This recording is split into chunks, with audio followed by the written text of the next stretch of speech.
怪的暗號，只因我一對天眼始終大路，心思精細總有分數，當苦惱冤案總破得到，攀山跳海我都永不卻步，只需要根據感覺他的引導，機警的我總有一套，問誰賣力實力我認最好，逐步構思我分析圈中哪個可以，然而縱使身體此刻透支，來望我知穿梭空間太過勞易，讓你知我話是追根究底，一心偵緝到底，絕對機警偵探出位，憑我事實上懷有絕藝，追根究底，始終偵緝到底，撞破艱險的計中計，憑我解開紫荊的這個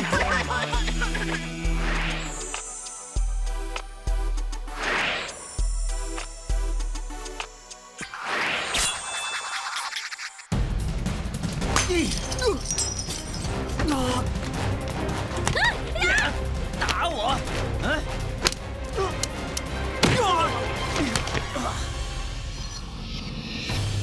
正义哥，正义哥！哎，医生啊，都说没事了你看正义他会不会脑震荡啊？不必太担心，他只是皮外伤，没生命危险，随时能出院。幸好刚才那个是道具玻璃瓶，正义哥，你这把你吓死我了，整个头都是血啊！没那么夸张吧？那些是道具血浆，不过刚才那一下呢，真的挺疼的。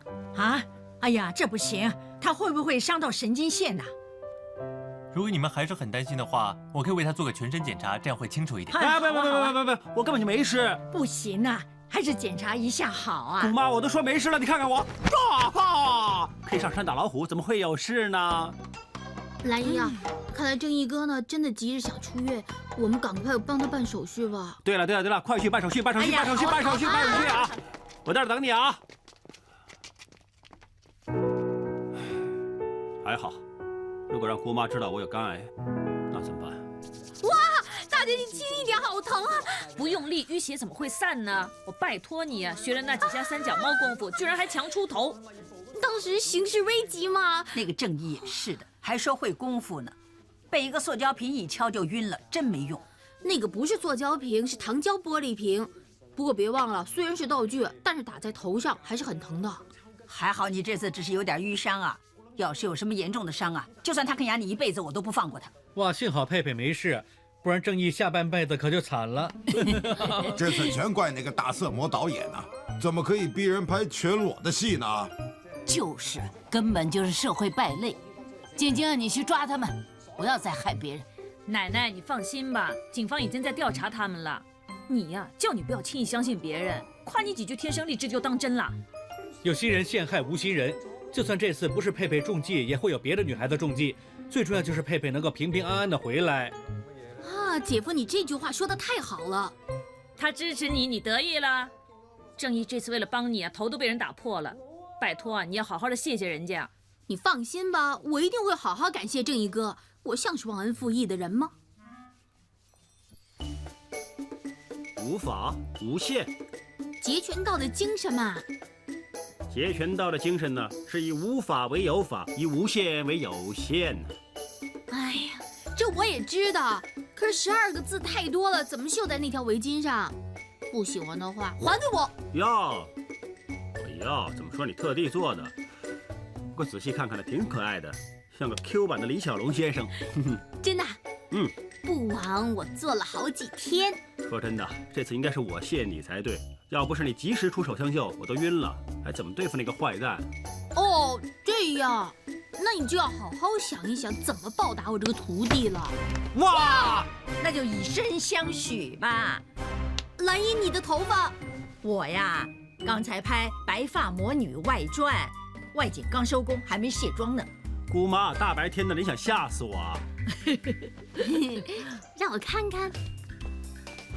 哇，画得挺漂亮。哎，如果我能活到90岁，会不会是这个样子啊？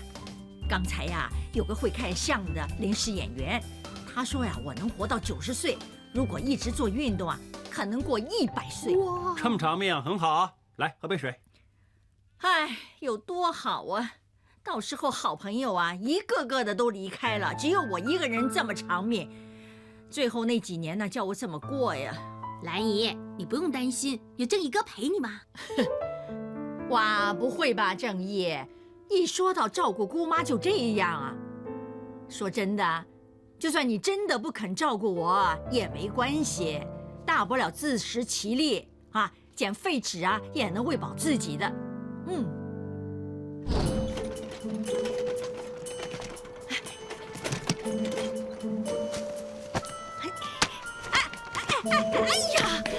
哎呀，真是太可怜了！我这么老了，不止没朋友没亲人，连捡废纸都被欺负啊！绝对不能让姑妈吃苦，过得那么可怜。死我能接受，但死了，谁照顾姑妈？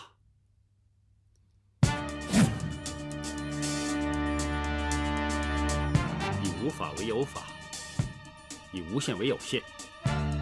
我明白，原来李小龙先生，你早就领悟到，我们应该在没办法之中想到办法，用有限的生命来成就无限的奉献。反正我只能活几个月，早是死，晚也是死，最重要死得有价值，最好就是英勇殉职，这样还可以拿到一笔抚恤金，那姑妈就不用去捡废纸了。而最重要的是，可以见到李小龙先生你呀，因为我的截拳道还练得不够好。好，就决定这么死，光宗耀祖。如果因公殉职，你们说会不会有几百万？其实抚恤金有多少这方面呢，一点也不重要。对死者来说，最光荣的就是能够葬在浩园。大家都想葬在浩园，但是怎么样才算因公殉职啊？广义来讲呢，在执行职务的时候死亡呢，都算是因公殉职。我们在 DIE 做事啊，没什么机会查案，只是面对着文件跟电脑这些，想殉职还挺难的。那你说错了，麦顿星。只要你每天踏进这个 DIE 的范围之内呀，你就已经在执行职务了。那就算你在那里喝水给呛死了，你也算是殉职啊。照这么说，我在这儿换灯泡不小心电死了，也算是殉职啊？对呀。如果看见你流血被吓死了，那又算不算呢？当然算啦，一样算连殉职都贪方便。你们不要一直讲殉职了。上一次我跟小凤姐玩的翻天大赛，那笔奖金寄来喽！好棒啊！我知道有间酒店呢，他们的商务自助餐好吃又划算，一起吃大吃的。好啊！我们已经很久没有整组人一起去吃饭了，去吃大餐。耶！好，打电话订位子。Sorry 啊，因为我今天中午已经约了我 Daddy 吃饭，所以我不能去了。你怎么能不去呢？你们怎么能这样？没有听到他说约了爹地吃饭吗？爹地而已，晚上就能见到了，白天见不见有什么关系呀？我也是爹地嘛，我儿子每天都见到我。喂，麦登跟小凤姐请吃饭，机会难得啊。对呀，现在打个电话给你爹地，他会谅解的。对啊，我们 DIE 呢，永远都是一起出动，一个也不能少的。那好吧，我就改天再陪我 Daddy 去吃饭。先打去定位子吧。电话几号啊？摆着，有好多好吃的。罗瑟不来真是可惜了。谢谢。美人来了也一样可惜，你看看他，只是吃沙拉而已。对，美人，你不舒服啊？不是，是因为人家怕胖，而且吃那些煎炸的东西又怕长痘痘。只吃1-2次不会长痘痘的。对啊，像你这种小女孩当然这么说啦。等你到了我这个年纪就会害怕的。我知道，肯定皮爷投诉你走样了。我以为这是大皮爷1个月，应该没有人会发现。而且平时已经穿得很央了嘛，应该没人知道我是中女。但是上次参加撒伊那个纪律部队之夜呢，那些猪排女怪兽就说我像皮爷的姐姐。他们没说你像皮爷的妈咪，已经算好了，还介意什么呀？所以要保养啊，不然下次瞅着他妈咪怎么办？有什么关系啊？人呢肯定是会老的，况且皮爷又不是喜欢你的外表。哼，你的意思是说我外表不好啦？我真的变了那么多吗？没有啊！灯关了就不觉得了。真的吗？你也是，女人最紧张的就是年纪还有容貌。你那样说想吓死美人。我只想告诉她，喜欢一个人呢，最重要是看她的内在美。你连最基本的都没学会，小心一辈子单身啊！哼。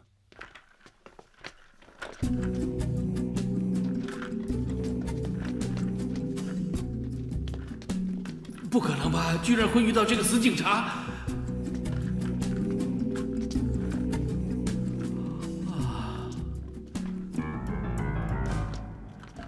口音，你别跑！快收货！哎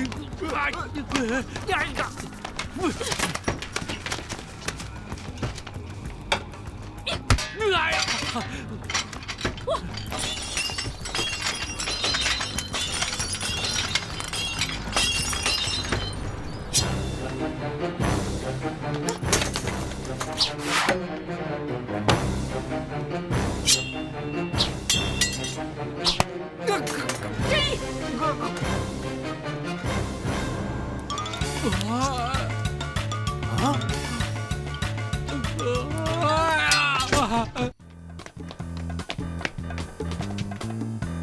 这边。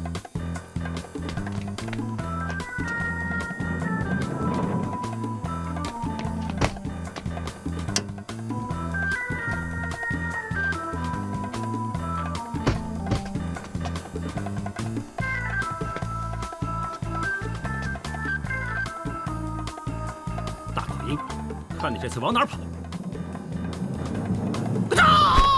你干嘛？人呢？喂，大口音呢？不见了，可能刚才呢我们追错人了，不好意思，这位小姐。你有毛病啊！躲在外面吓人。岂有此理啊！被他跑了。哇，你好强啊！什么脚啊？马达脚比电梯还要快。可能刚才吃东西的时候鸡腿吃的多吧。死人呐！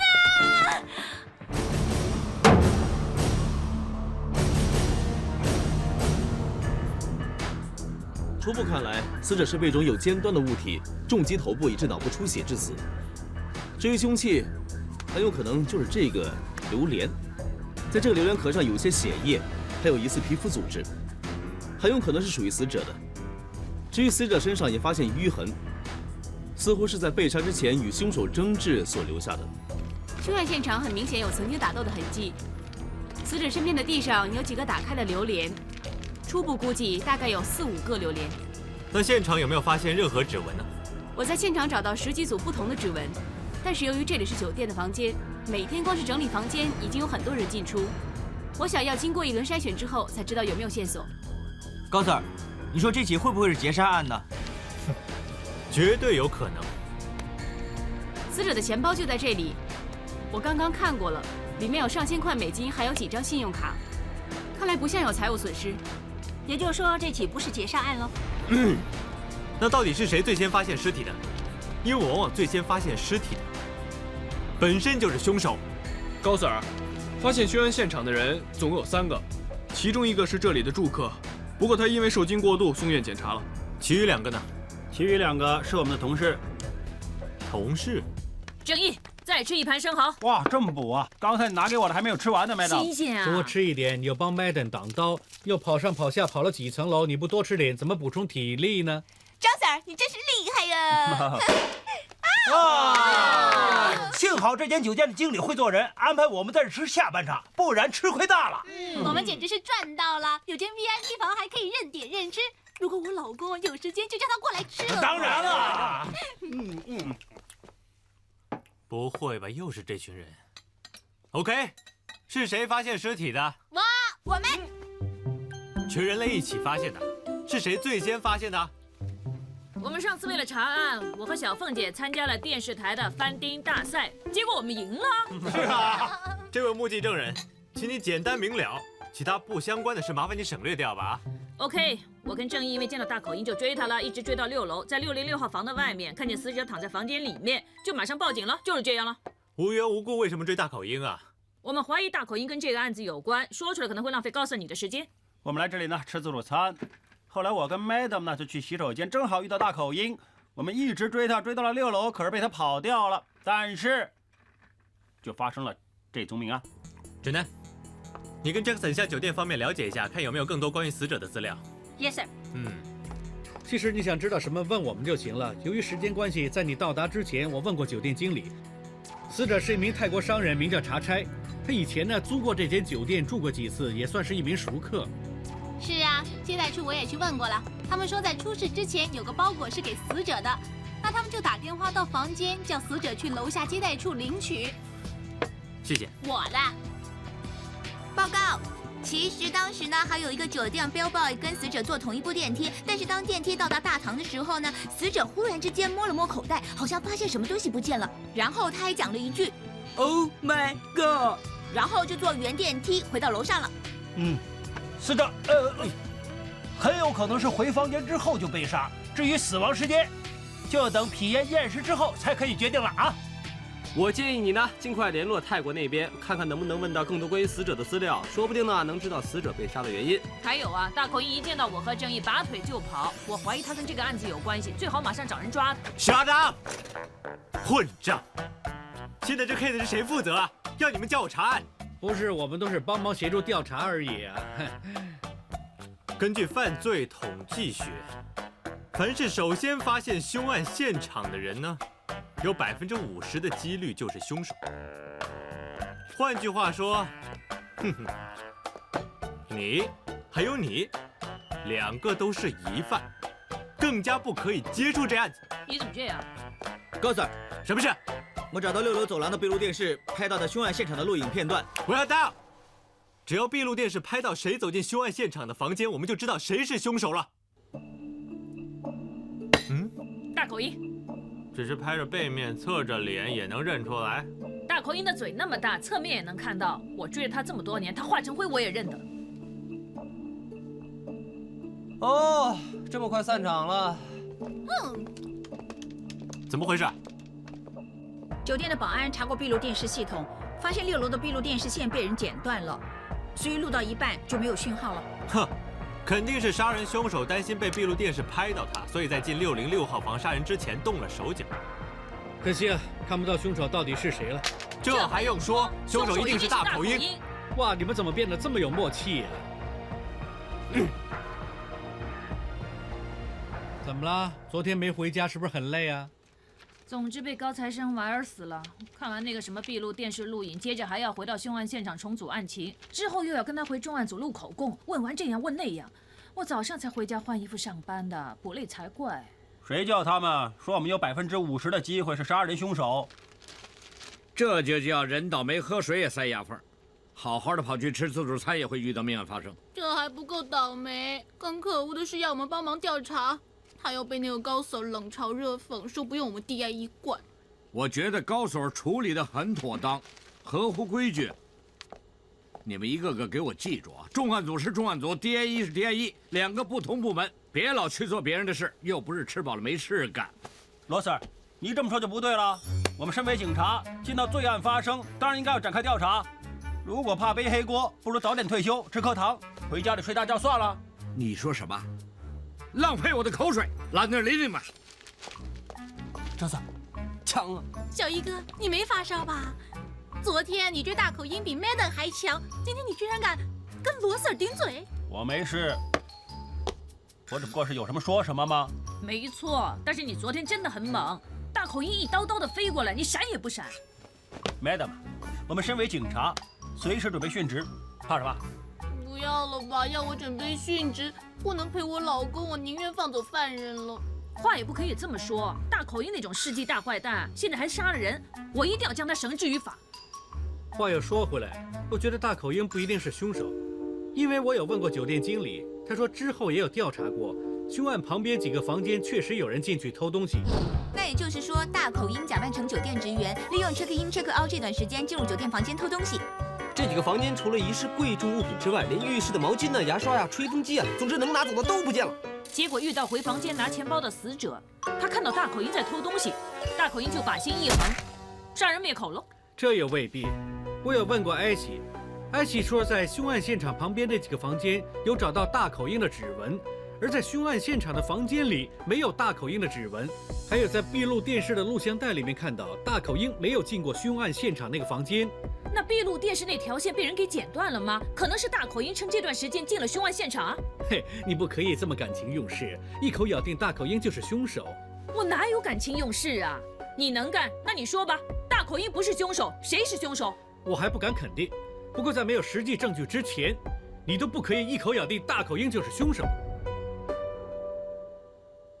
宝宝，刚才你爸爸多可恶啊，在那么多人面前非要跟我据理力争。那也就是摆明了要我丢脸嘛，你说对吗？嗯，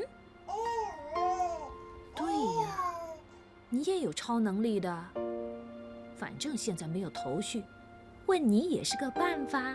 嘿嘿嘿，那这儿有几样东西，你告诉妈咪，大口音是怎么跑掉的？它是坐车站啊，飞机呀，还是坐船呢？你指给妈咪看啊，好不好？水果，死者查差是被榴莲打死的，凶案现场的地上有很多榴莲，榴莲跟水果，难道大口音躲回水果市场？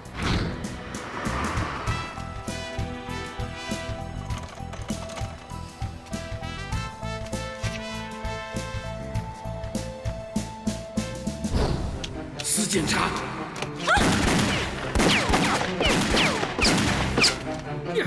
你怎么样？哪里中枪？痛不痛啊？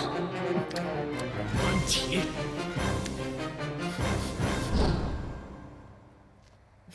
其实那坏蛋对我也挺好的。你把货藏在哪儿？我真的不知道你说的是什么货。大口音。相信我，小红。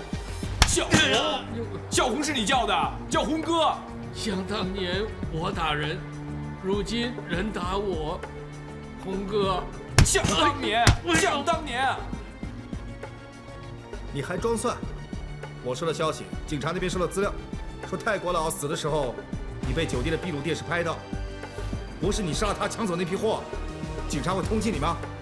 我真的没有啊！我那天在酒店只是偷东西，给我天大的胆子，我也不敢动你红哥的东西，对吧？你当然没那么大胆，肯定背后有人为你撑腰。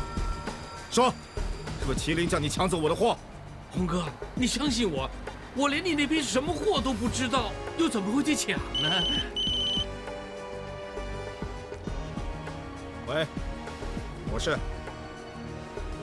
真的拍到了，马上发过来给我，是照片就给钱。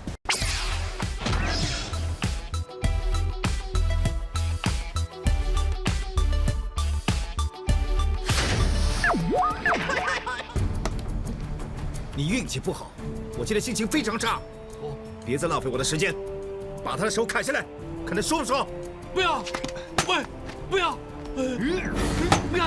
我说，货在我这儿，货我藏起来了，还没给麒麟。红哥，你放过我，我把货还给你好不好？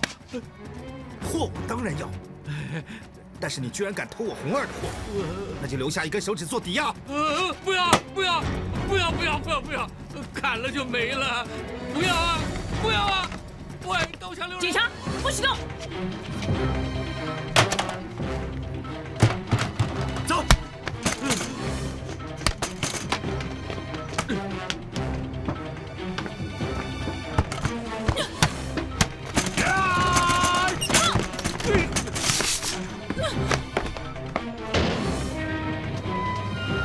好冷啊！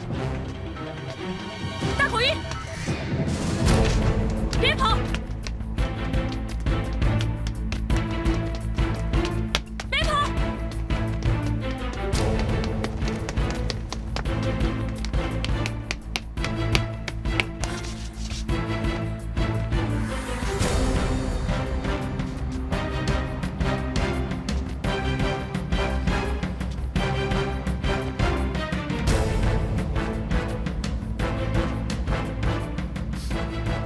这么重的榴莲味儿，大口音，看你这次还能往哪儿跑！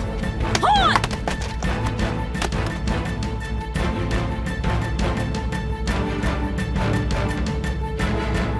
是这里了吧？大口音！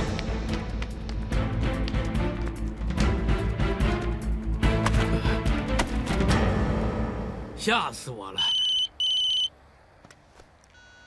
喂，小红，这个手机是你的吗？嘿嘿嘿，我捡到又怎么样？啊？拿2000块换回这个手机？你当我白痴啊？你是想要我的手指？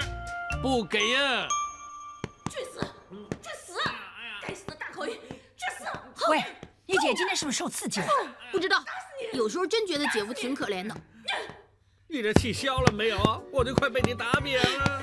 这个大口音，害我2次让犯人跑掉，打破整个地区纪录。我不打扁他，气怎么可能会消呢？我奇怪，你怎么知道大口音的水果市场啊？线人通知的。哪个线人这么厉害？介绍给我认识。宝宝，大人说话不要插嘴。不要告诉我那个线人就是宝宝。我发誓啊，我不是故意利用宝宝的，只不过是宝宝见到妈咪追大口音追得很辛苦，就指点一下迷津。故意也好，无意也好，你不应该利用宝宝的超能力去找大口音。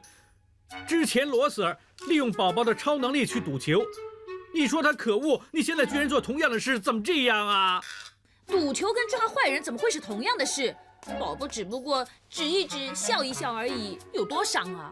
你也不希望宝宝以后像我一样，被那些所谓特异功能弄得神经兮兮，回答老师问题的时候只知道摇头，跟女同学玩一玩就突然抱着她大腿啊！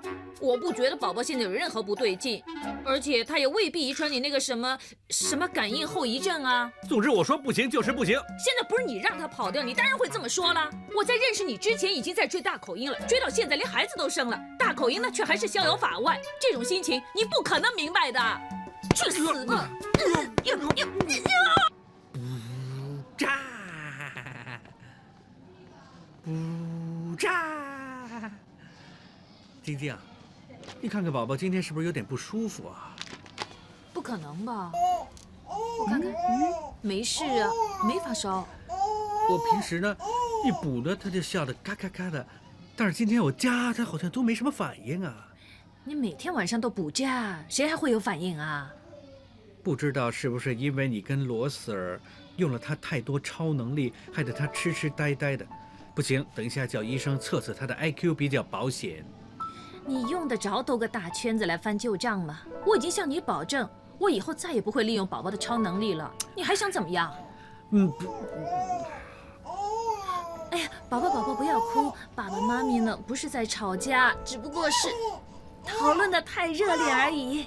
对呀，你看看，爸爸多爱妈咪呀，那你看，初初，子朗，晶晶，你为什么来医院啊？哦，来做产前检查而已。哦，你们呢？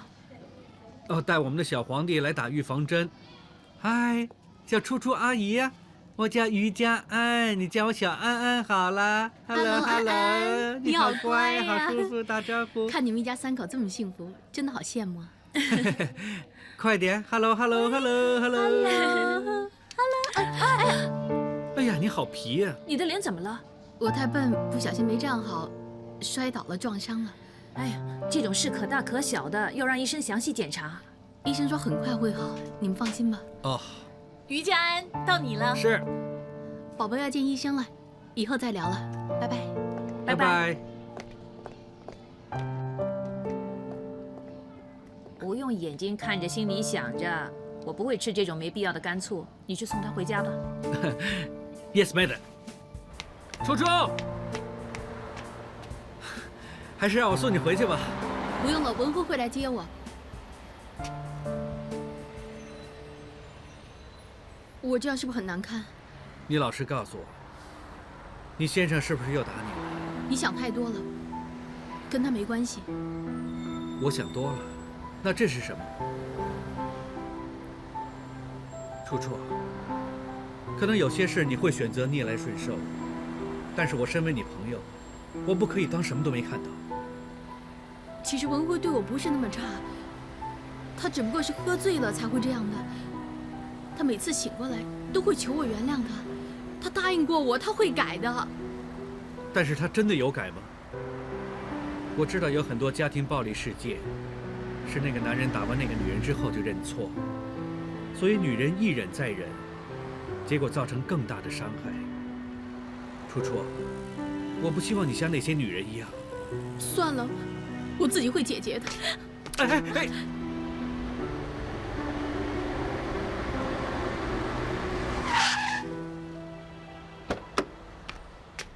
喂，你干什么？没事吧？文辉，不要这样，我刚才没站稳，子朗扶着我而已。就这么简单？你要真的关心初初，就不该这么对他。你这话什么意思啊？你自己做过什么自己知道，别说我没提醒你。蓄意伤人是属于刑事罪。你不是报警了吧？我没有报警，我们碰巧遇到的。子朗，我知道你关心我，你当今天没见过我吧？听到没有？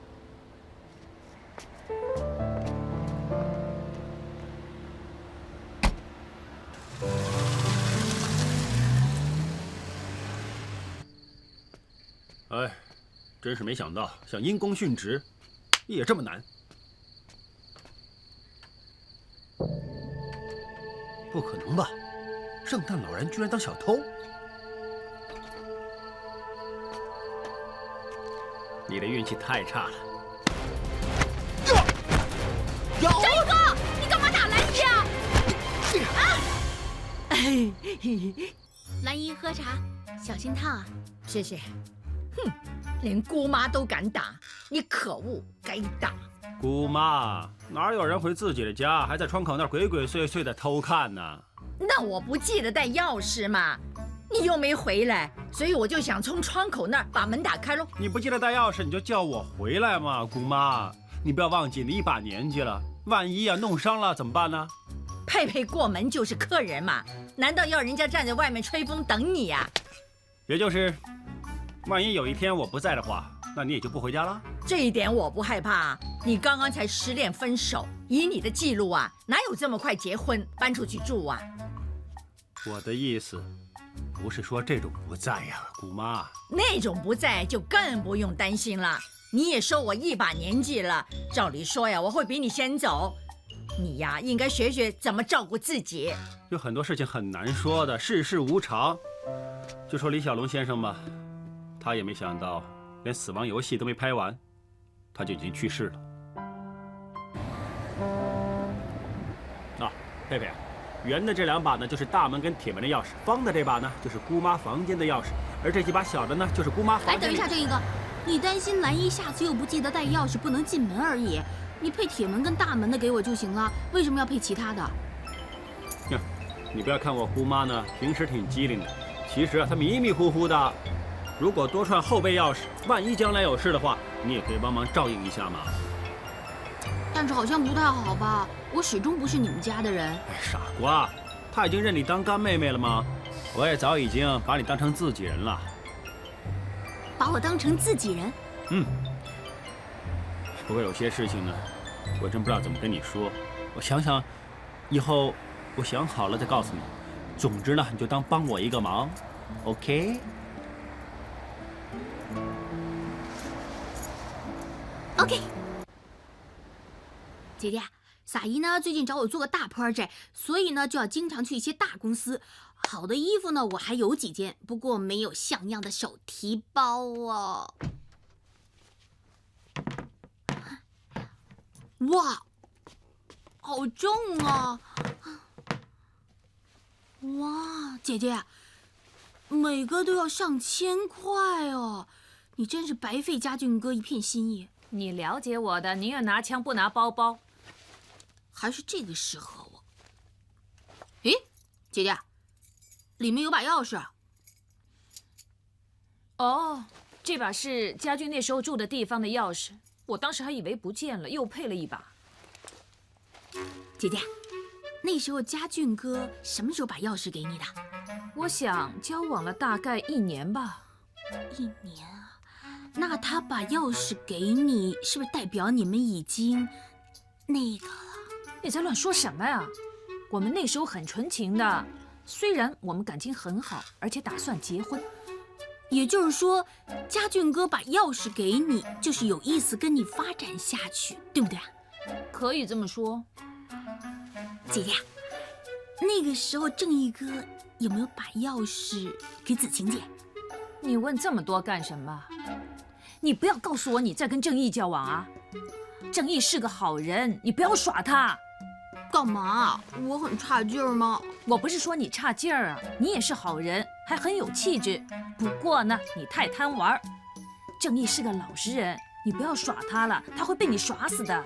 谁说我贪玩啊？我不可以认真吗？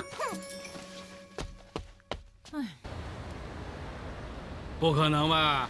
这个手机还很新，只值800块，拿去当铺都不值啊！喂，你拿去越南转那么多啊？不卖就算了。谁说不卖？快点，给钱！哎，那800给。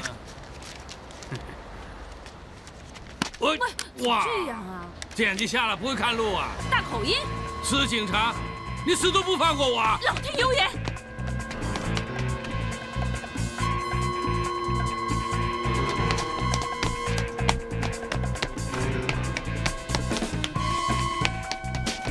别过来！大口音，你放开他！死警察，一时几命的！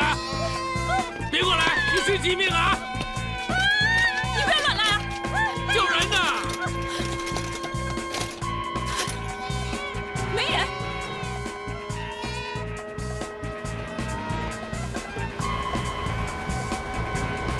该死的大口音！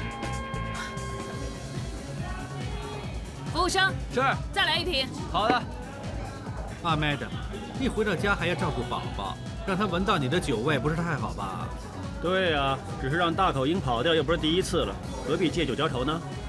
我现在不是愁啊，我是火冒三丈，3次了。5天之内，大口鹰在我手上跑掉了3次。我不多喝一点洋人凉茶，我会爆炸的。我知道，我也了解。其实呢，我跟于 Sir 已经仔细分析过了，大口鹰呢根本不一定就是杀死泰国老茶菜的凶手。我听到他亲口承认，这还不一定啊。你现在说什么都没用。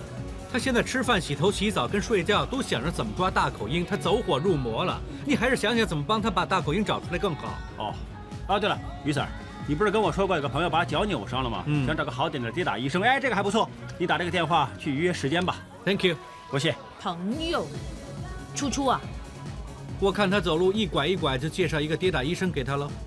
难怪我叫你帮我想想怎么抓大口鹰，你都不理我。原来你的心里想着别人。哦，你说不吃这种干醋的？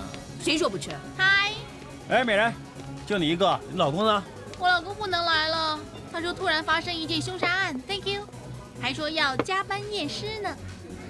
你们猜一猜这次死的是谁？大口鹰啊！答对一半，是大口鹰以前的手下，水果市场之虎红二。红二，红二。李乐丝小姐，今天邀请你来呢，主要是有关你男朋友红二被杀一案，希望你可以提供线索，协助我们警方调查。Sir， 我们虽然是同居，但是红哥在外面的事，我真的完全不知道。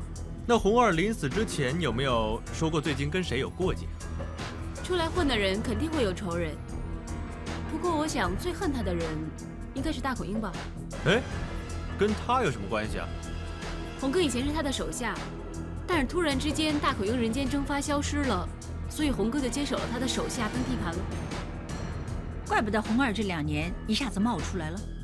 哎，我还听说前几天红哥见过大口鹰，还为了不知道什么货吵架。可能大口鹰就是因为这样怀恨在心，杀死了红哥。唐启发先生，红二的得力助手是吧？对于红二的死，我想你应该有点头绪吧？喂，江湖仇杀这事很难讲的。听你大嫂说，红二最近见过大口鹰，当时你在不在场呢？在又如何，不在又如何？在的话呢，就乖乖的跟我们警方合作，老老实实的告诉我们，到底那天他们谈过什么，做过什么。说就说嘛，不要动手动脚的。那天红哥因为认定大口鹰抢了他的货，所以把大口鹰押到水果市场逼他交货，结果却有个女警冲进来了。女警？老是咬着大口鹰不放的那个女警。哎，你不信自己去问呗。是谁？没得行啊。那么大口鹰抢了你大哥的那批到底是什么货呀？那我就不知道了。三儿，你坐在这里问我，还不如赶快派人出去找大口鹰呢。现在呀，已经出了江湖追杀令，要是大口鹰被红哥的手下抓到，对你们也没好处啊。我可警告你，你不要打算私底下解决这件事情。如果让我发觉你有任何非法勾当的话，连你我都一起抓，一个都不放过。哎呦，真是可怜，工作一整晚，累得眼睛都睁不开。来啊，吃点牛奶麦片补充体力。去喽。I'm 去了，I'm 去了。屁爷怎么会觉得累呢？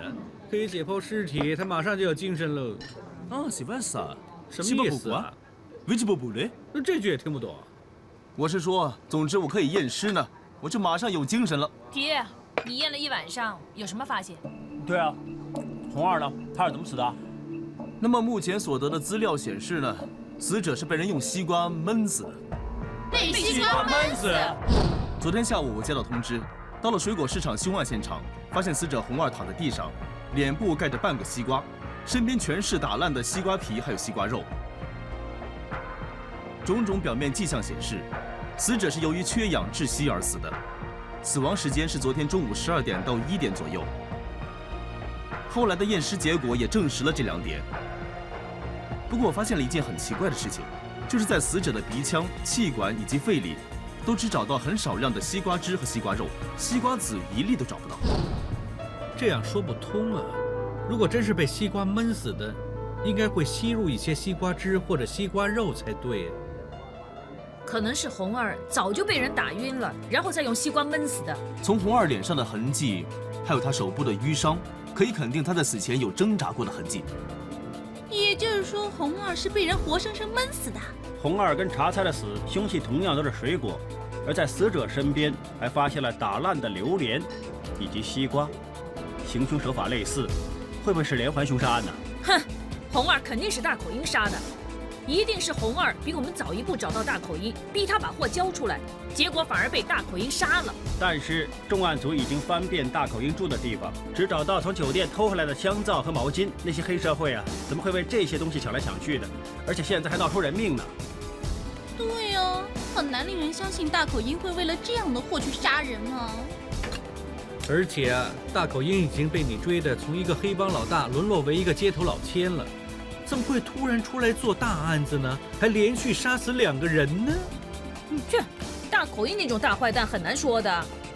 如果那天他不是从我手上跑掉，红二就不会死。我的话你们不信，等一下大口鹰再出去杀人，看你们还笑得出来。死警察，你别动啊，小心我的刀！大口鹰。解說古怪的暗號，只因我一對天眼始終大路，心思精細總有分數，當父老冤案總破得到，攀山跳海我都永不卻步，只需要根據感覺他的引導，機警的我總有一套，問誰買力實力我認最好，逐步構思我分析圈中哪個可以，然而縱使身體此刻透支。來望我知，穿梭空間太過樂意，讓你知我話是追根究底，一心偵緝到底，絕對機警偵探出位，憑我事實上懷有絕藝，追根究底，始終偵。